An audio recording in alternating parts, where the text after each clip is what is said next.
Why is it that every episode of Pokemon Generations is freaking perfection? Like, this is absolutely insane. You need to watch it right now if you haven't, because the newest episodes, like, I'm going to be doing the Challenger, Episode 3 and Episode 4, Lake Rage, and I'm just going to be doing a review because these are absolutely amazing, and all the little details that, like, happen in Pokemon that are just shown through these episodes, I don't even know. Words don't describe.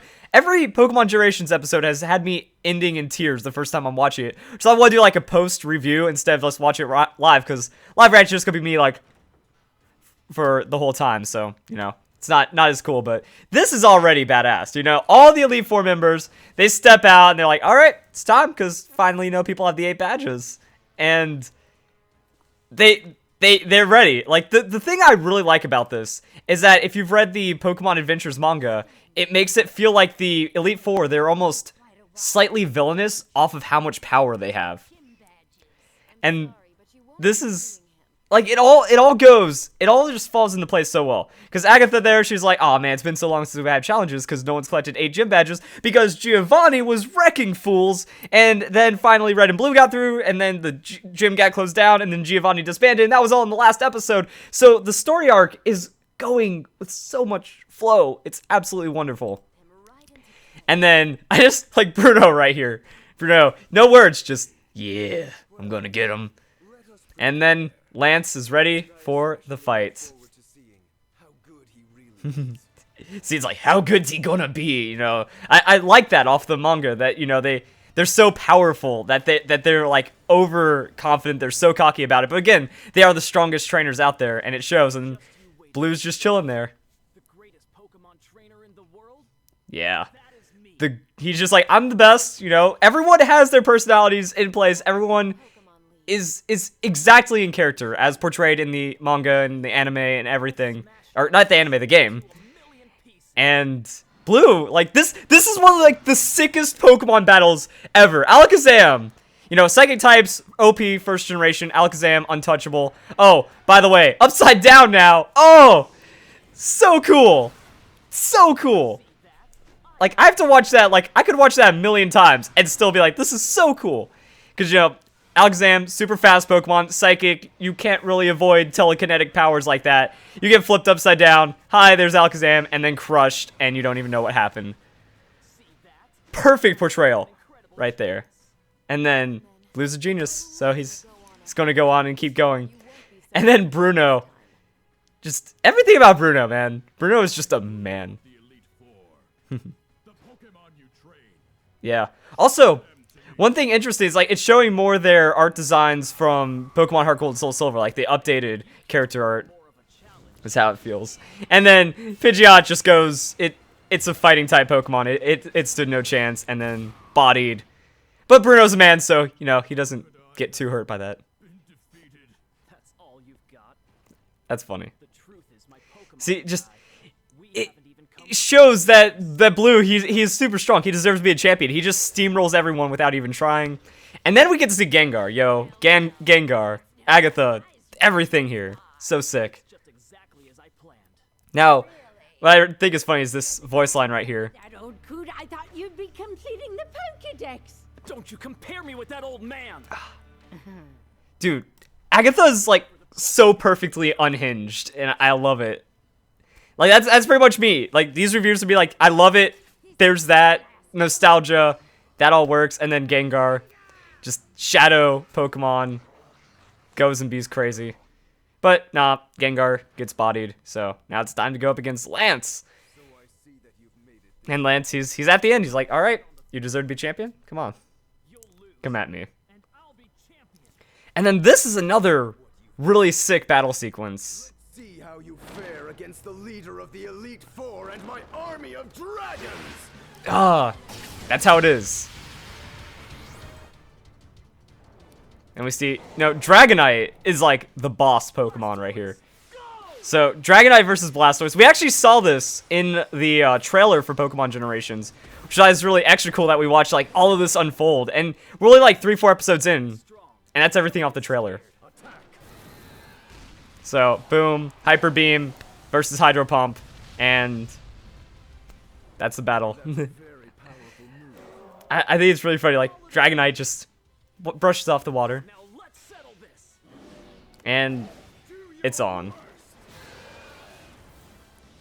Just enjoy, like, what Pokemon battles are supposed to be like. Like, that's the anime, like the Pokemon regular show of with Ash and stuff. Like, that's it at its best. And this is like every fight sequence is like amazing. Then he's champion. Now this is where it gets crazy. Hurry up and come. Because Red just walks in and he looks different. Like he has a different feel about him, which is what's really crazy about this. Hey. And then Blue versus So Red. finally here. Fantastic. Oh, that was like what sealed it in the trailer, where it was like Blue versus Red, and all Blue has to say is just fantastic. You know, it's time for the ultimate showdown, and it's really like I was expecting episode 4 to be like their standoff, their battle, and then it just cuts to episode 4, which actually takes place in the Johto region because Lake Rage and this whole story arc and stuff. So the ending of episode 3. I'm wondering if it was meant to be a cliffhanger, like, forever. Like, they're not going to go back and do that. Because we all know how that story ends in its own way. And we don't really need to see how the battle faces off. But I'm wondering, like, what's up with Red? And, like, are we going to see more of him? Because we kind of saw him in the first episode. We just saw the aftermath in the second episode. And then he just kind of appeared in the third. So I'm wondering if Generations actually isn't going to focus on Red as much as everyone thought. And that's more going to be the storylines of other people. And then, like, oh, by the way, there's a side character. And that's how... Or there's the main character, but being treated as a side character right there. So I thought, like, Red, you know, if you look at the Pokemon Origin show, and even, like, even the first episode of Pokemon Generations, he seems like he's more of a fierce, strict battler than someone that's, like, about fun and stuff. It almost makes him look like a neutral character than a protagonist, and it's really crazy to see that. And then he just, like, shows up, he just has, like, the most stern look, like he's ready to take down Blue to become a champion himself. Actually, holy crap, guys, I think I just realized something. Like, it goes to how unspoken and mysterious that Red gets. Like, there better be an episode 5, Mount Silver, and then we get to see what happens with Red at the top of Mount Silver. Because, like, I think that might be the point where he shifts, you know? Like, there's so much power after he gets all the gym badges, after taking down Giovanni and stuff, that's kind of, like, changed Red. And we actually don't even get to think about that, because you play as him in Pokemon Blue version, and then as it goes into, or Blue and Red version, and then as you snowball it into Silver version, you don't hear of him anymore until he's just a mysterious guy that says nothing. When you face him, when you beat him on top of Mount Silver with insanely powerful Pokemon. Ooh, we might figure out what happens to Red later. But this episode, oh my goodness, this episode is amazing as well. So, there's the shop, guys, and Lake Rage, and it already works. It already works. Secret entrance found, like, holy crap, like, this kicks it off, and Lance. Now, I love this Dragonite. This Dragonite has an unbelievable amount of personality. Like, he could have Hyper Beamed that door, but instead just, like, Fire Punch, and then just, poof, destroyed that. And I think this was actually the best episode for me so far, was this one. Like, episode 2 was incredible, and episode 3 had, like, sweet battle sequences while we had it. But this captures every single detail that we had in Pokemon Gold and Silver. So, yeah, like, Red Gyarados not acting normally. Lance is concerned after this. So this is the post-fight when we first run into Lance. And then that's, like, the whole radio waves and craziness going on. But there it is. Statue, alerted, and now Rocket Grunts try to attack. And then you go and body them.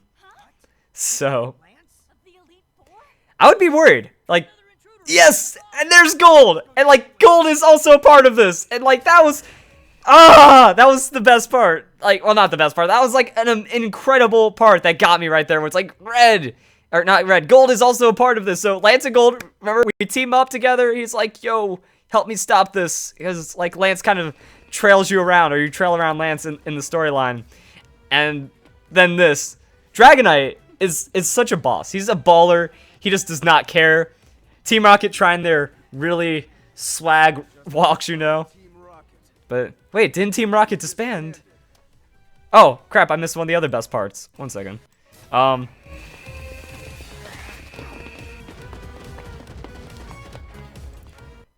The music! Like, when they did the Rocket Hideout theme in the episode 2, The Chase, and then they did this music. Like, oh, They have all the battle themes playing in the background, and it works so well. And here comes the Grunt signature Pokemon. So they even capture all that. Like, oh yeah, that's right, the floods of Raticate and Golbat and Grimer. That was just so fun to grind through those trainers and all those grunts and stuff. But Dragonite, he doesn't even try. Like, he's just like, yeah, I know I'm like stronger than everything. And he's just like, okay, I'm gonna do what Dragonite just does whatever he wants and he wins. Because he knows he can win. Because Dragonite's powerful like that.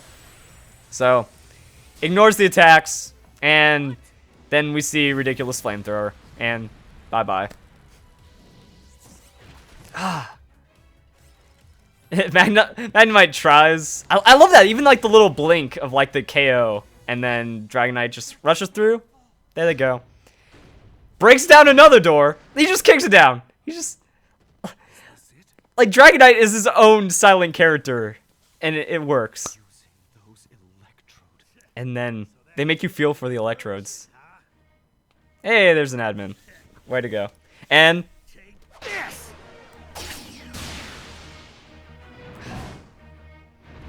the theme! Dragonite!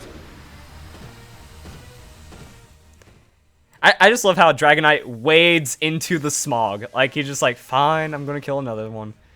But then they play the champion theme, and there goes Weezing, and it's so good. And, alright, taken down. Team Rocket once again. I wonder what else they're gonna cover. It's so good. And then, there's gold. Mission accomplished. Yay. Because the electrode part, you know, Lance was like, you get those electrode, I'll get these electrode, and then we'll be good to go. And then, like, the team up is still there. So, I mean, I hope Gold, like, since he hasn't really had any anime features, except, I guess there was that, like, Pokemon special thing that they had. But whatever it was, like, I want to see an episode where we get to watch an extra part of his adventure as well, or maybe him versus Red face off, just the trials through Mount Silver. But I mean, I would love to see the personality, because as it's captured in like the Pokemon Adventures manga, like it seems on point still. You know, not very, very happy, very optimistic. You know, like just seeing Gold in this, even though he says nothing, you get a couple frames of him, you can still get a good vibe off of that. Again, don't have to say anything, Dragonite. He does his own thing, but he knows exactly what to do. Freaking, you know, just tossing that and then punching. Dragonite is so powerful and ridiculous. And what I love, like, the electrodes, because in recent, like, portrayals, you know, electrodes, they don't just roll around stuff. They kind of use electromagnetic powers to float around and be fast and crazy. So I love that. Like, the electrodes, like, yeah, we're free. And they just kind of do their own thing and then wrecked. And this is Pokemon Adventures being like the coolest thing ever. And then a nice moment right here. The aftermath of everything that's happened. And bye-bye, Red Gyarados. Like, and Lance is like, all right, job's done. You know, it shows so many different aspects of everyone. You know, the Elite Four, they're powerful, but they also have to be in charge of the problems going on amongst the regions and stuff. And then the whole Blue versus Red thing, where we figure out what's going to happen to Red. Pokemon Generations, I want, like, every episode, I want more. And now people are going to probably be like, oh, there needs to be more, like, 30-minute episodes or something like this. I honestly feel this is perfect. That you condense a 30-minute episode, like, worth of action into 5 minutes. Like, you cannot keep this much craziness up for, well, 20 minutes, you know, commercials, average standard running time, whatever. So condensing it down means we're getting all story, which means we're getting all the hard-hitting stuff. And sure, maybe we could do, like, a 20-minute episode of, like, montage and stuff. Like, you know, this, like, one episode being 20 minutes could do, like, half of Johto instead of just skipping ahead to Lake Rage. So we could have more of the other things going on with the region. But I still don't think that this is a perfect format. Like, I am beyond satisfied. I wish I had more, but there's going to be more episodes and stuff. It's kind of like any good movie, any good show. You're always going to want more. So no matter how long it is, it really doesn't work out. But in 4.5 minutes, the amount of storytelling is mind-blowing. Like, the last one, you know, it was 30 seconds less on the chase, and we could still get a full story. So I think it would actually make it worse. It was dragged out. You know, there'd be some silly filler moments, but this is, like, all... It's a barrage of perfection, and that's why I like it so much. So, if you guys enjoyed the video, It's so wonderful. And I want more. And your guys are going to get more reviews and stuff. So I'll see you guys then. Thank you all for watching.